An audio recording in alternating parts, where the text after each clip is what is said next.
Hey everyone, welcome back to my channel.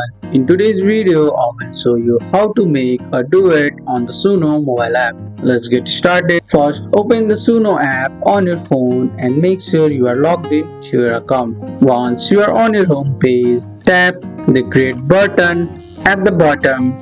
To start a new song, tap on custom at the top.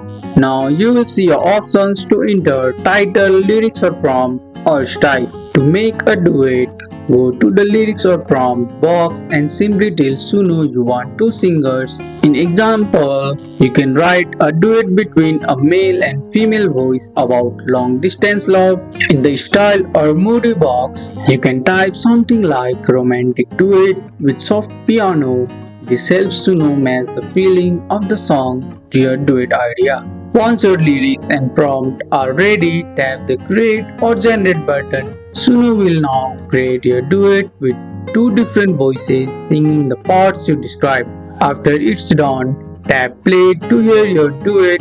If it sounds good, tap save to keep it. If you want a different version, you can tap regenerate, and that's it. You have just made a duet song on the SUNO mobile app.